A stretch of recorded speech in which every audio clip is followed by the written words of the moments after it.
This podcast is on an introduction to qualitative research and case studies in social science research. We will explain the differences between quantitative and qualitative analyses, and we'll also explain the differences in most similar systems and most different systems designs. We'll better understand how to choose appropriate cases in a comparative analysis, and we'll explain, as we have before, how different research designs influence the conclusions we can make in social science research. We're in the research design phase, as we have been for several modules at this point. We're determining how we will collect and analyze data that are related to testing our hypotheses. Qualitative studies are mainly distinctive in terms of their small n, or small number of observations. This is certainly in contrast to quantitative designs, which rely on many cases, or large n studies. We know that sample surveys often run into thousands of cases, and sometimes cross-national data are going into the tens of thousands of cases. Here, with qualitative studies, we focus in depth on only a small number of cases. What is a small number? Usually smaller than 10, sometimes smaller than 5, and in many instances, just 1 or 2 cases are used for comparison.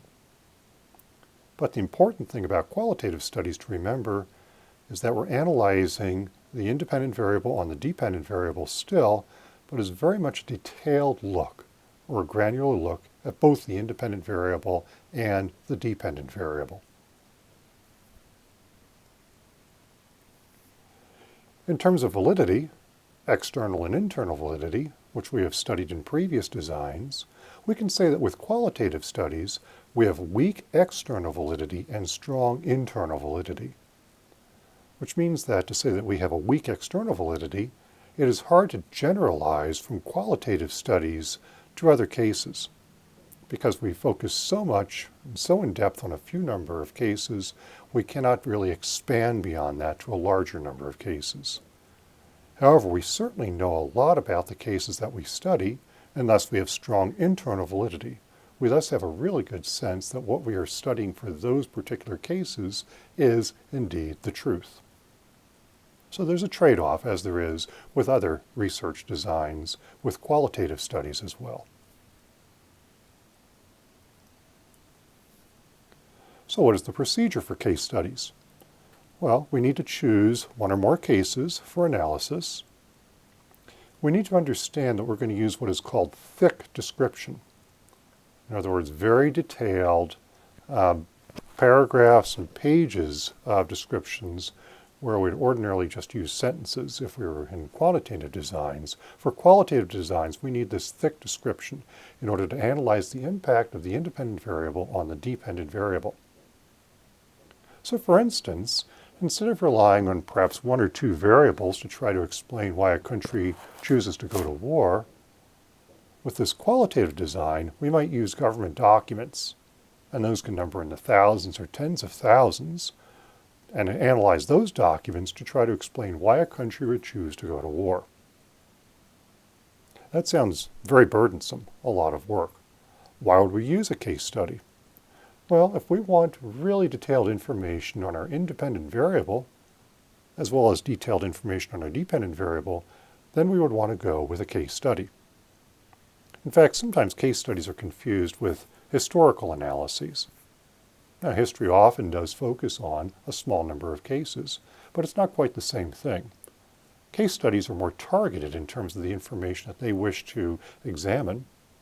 Histories tend to be broader than case studies. But it does bring up the idea that with both case studies and historical analyses, we're often just getting very, very deep into our dependent and our independent variable in terms of understanding them.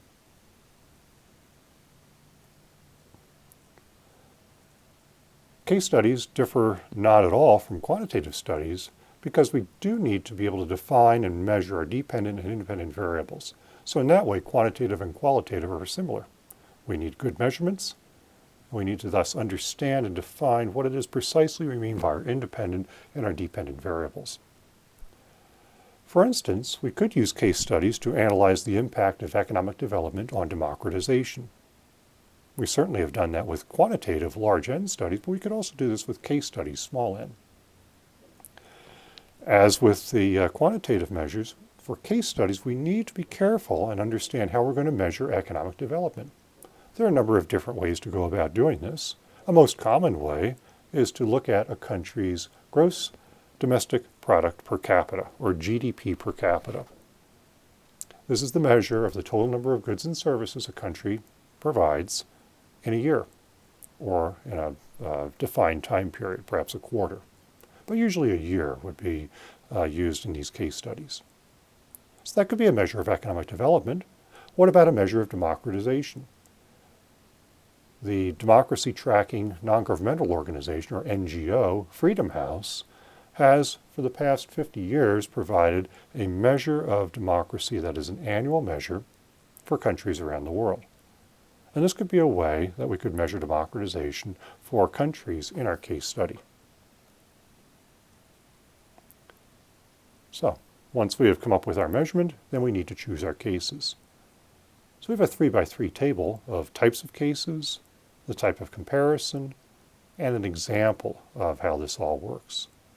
So let's start with the top left, or one case over time. With this comparison, we would look at how the changes in the independent variable affect the changes in the dependent variable in one case over a lengthy period of time. So for example, we could examine how an increase in GDP per capita affected democratization in Mexico over the past 30 or 40 years or so. And so that's examining Mexico, one case, over a lengthy time period. We could then switch to several cases, but look at only one time period. And that would analyze how the variations in the independent variable affect the dependent variable in several cases during one particular time period. So we could look at all Latin American countries. We could examine how variations in GDP per capita affect democratization in all Latin American countries. So some countries will be relatively low in GDP per capita. Other countries will be relatively high in GDP per capita. And then we can examine just how that affects democratization. So that's another strategy of the case study approach. The third one, we could look at several cases over a lengthy time period. And again, we would be analyzing how variations in the independent variable affect the dependent variable in several cases over time. So we're combining the one case over time and the several cases one time period to expand our universe, in other words. So we could examine how variations in GDP per capita affect democratization in all Latin American countries over a 30 or 40 year time period. Now that's getting case studies closer and closer to quantitative or larger N studies. So the case study approach with that several cases over time category would be extremely dense in terms of the data that we would need to look at. We would need to look at many government documents, many interviews, many historical accounts if we were going to perform that type of case study.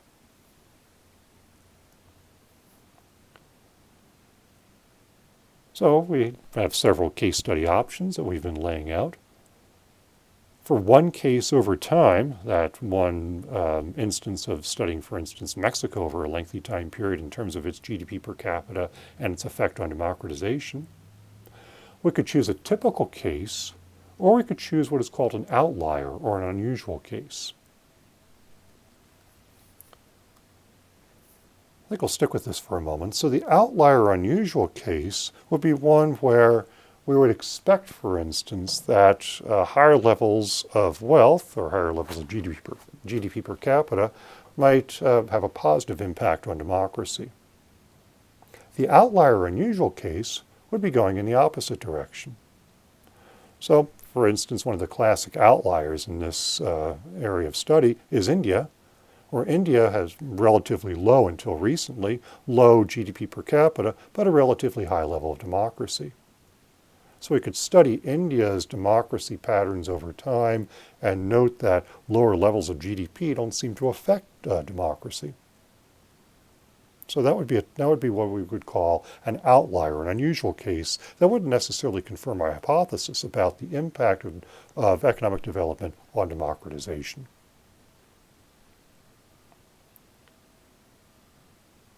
Now, in regard to, again, case selection option, if we use several cases, we have two different subcategories of design. The first one is called the most similar systems design. So for the cases in the analysis, all but one of the relevant causal independent variables have the same value.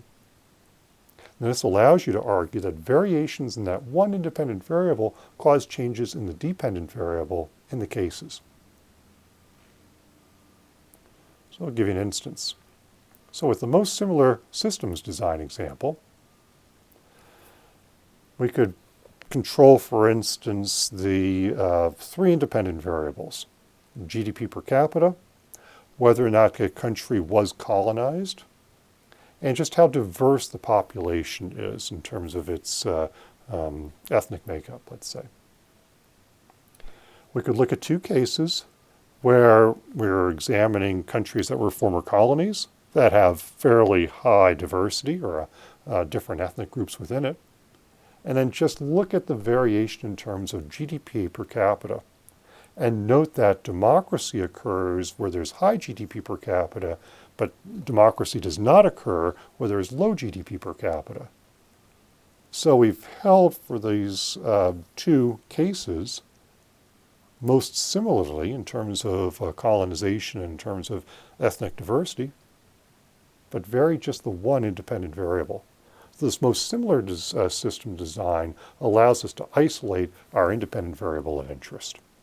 And that's how most similar systems designs work. We could go a different direction and go with the most different systems design. So for the cases in the analysis, we can demonstrate that the main independent variable affects the dependent variable the way you expect, but the other potentially relevant independent variables do not. So this allows you to rule out that the other independent variables affect the dependent variable. So this goes in the opposite direction of the most similar systems design. So here's an example. If we have four cases, in two of the cases we have democracy. In two of the cases we do not have democracy. So our dependent variable has variation. And then we look at, across these cases, a diversity of the second and third independent variables. For instance, we have countries that are former colonies and are not former colonies, diverse in terms of their ethnic makeup and not diverse in terms of their ethnic makeup. So if we look at the four cases, and we look at that second and third independent variable, we have kind of a representation of each possible permutation of those two independent variables. Not a former colony, but diverse in terms of ethnicity. A former colony and not diverse in terms of ethnicity. Not a former colony, but diverse in terms of ethnicity. A former colony, but not diverse in terms of ethnicity. So we've got these different permutations. And then we see that the low or high GDP per capita is important in terms of non-democracy. High GDP is important in terms of democracy. So we have the ability to say that high GDP per capita is affecting democracy. Low GDP per capita is certainly affecting non-democracy. But we're also able to rule out that it's necessarily some combination of former colonial status and ethnic diversity with this most different systems design.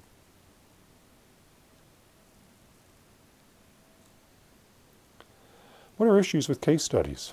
Well, one of the issues is something called selecting on the dependent variable. This is when you select cases that have the same value of the dependent variable. So for instance, if we only looked at democracies and then tried to examine the effect of economic development. The problem here is that this design does not allow you to claim that the independent variable affects the dependent variable, because there's only one value of the dependent variable that you're looking at. So that's a problem with case studies. So we want to avoid selecting on the dependent variable. In other words, we need to have diversity in values for a dependent variable. So if we go back to that case study's most similar, the most different system design, we have variation on democracy. We're not thus selecting on the dependent variable.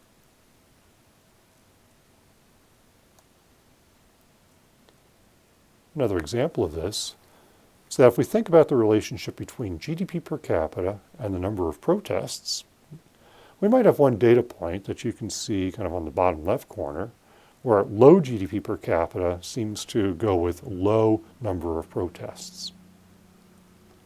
So we would assume that all the other observations are located along that straight line that goes up at a 45-degree angle. So the greater the GDP per capita, the greater the number of protests. So that's an assumption that we might make, or a hypothesis that we might test. However, what if most of the other observations indicate that there's a negative relationship instead of a positive relationship? Now that would be problematic for our hypothesis, but it would be kind of difficult to tell because we're selecting on the dependent variable. What if most of the other observations indicate that there's no relationship at all? So one of the issues with case studies is that the small number of cases, in terms of generalizing to a larger number of cases, is a relative impossibility, because we might not be capturing all of the variation that goes with that particular dependent variable. And that is the conclusion of this podcast.